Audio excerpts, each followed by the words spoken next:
அம்மா இன்னைக்கு உங்களுக்கு அழகான பிரின்சஸ் பற்றின கதை சொல்ல போகிறேன். அந்த ராஜ்யத்தில் ராஜா அவங்க பொண்ணோட சந்தோஷமாக இருந்தாராங்க. அவங்க பொண்ணுங்களை பத்திரமா பாதுகாப்பாக இருக்கணுன்ட்டு அரண்மனை விட்டு வெளியிலேயே போகக்கூடாதுன்னு ஸ்ட்ரிக்டாக சொல்லிட்டாராம். அதனால் பொண்ணுங்க எல்லாம் வருத்தமாக இருந்தாங்க. பொண்ணுங்க அரண்மனை விட்டு வெளியில் போனாலும் காலையில் எழுந்திரிச்சா டயர்டாகவே இருந்தாங்களாம். இது டெய்லியும் ரிப்பீட் ஆகிட்டே இருந்துச்சான்.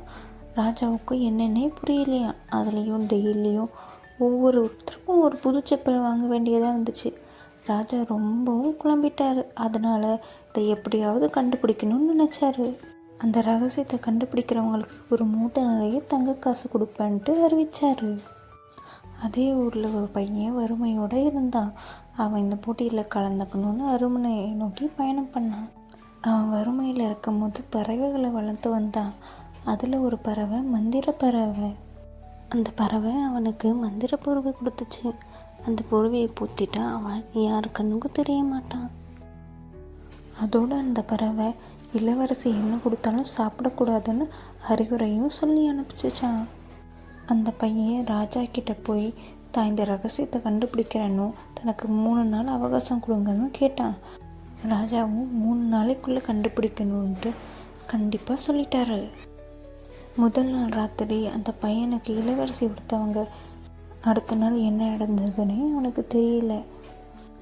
மறுபடியும் அடுத்த நாள் ராத்திரி இளவரசி அந்த பையனுக்கு ஏதோ குடிக்க கொடுத்தாங்க. அதையும் மறுபடியும் வாங்கி குடிச்சிட்டு அந்த பையன் தூங்கிட்டான்.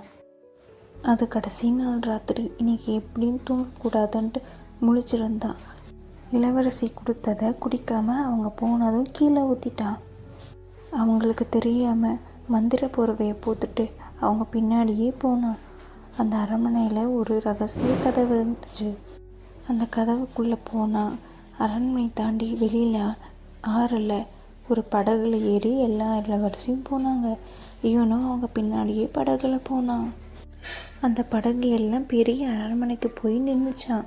அந்த அரண்மனைக்குள்ளே போய் பார்த்தா எல்லா இளவரசிகளும் ஜாலியாக பாட்டுக்கு டான்ஸ் ஆடிட்டு இருந்தாங்களாம்.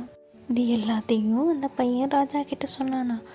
அதுக்கு சாட்சியாக அங்கேருந்து சில்வர் மரத்துலேருந்து உடச்சிட்டு வந்த குச்சியே காட்டுனானா. ராஜாவும் உண்மை தெரிஞ்ச சந்தோஷத்தில் அந்த பையனுக்கு மூட்டை நிறைய தங்க காசு கொடுத்தாராம். அது மட்டும் இல்லாமல் ராஜா தன் பொண்ணுங்களுக்காக அந்த அரண்மனைக்குள்ளேயே மியூசிஷியன்ஸ் எல்லாத்தையும் வர வச்சு டெய்லியும் பாட வச்சு ஆட வச்சு சந்தோஷப்பட்டாராம். அந்த பையனும் வறுமையிலேருந்து கொஞ்சம் நல்ல வசதியாக ஆயிட்டானா. ராஜாவும் சந்தோஷமாக இருந்தான், இளவரசிங்களும் சந்தோஷமாக இருந்தாங்களாம். மிமி டிகு கதை போதுமா? தூங்கலாமா? சமத்தா தூங்கணும், சரியா? Good night.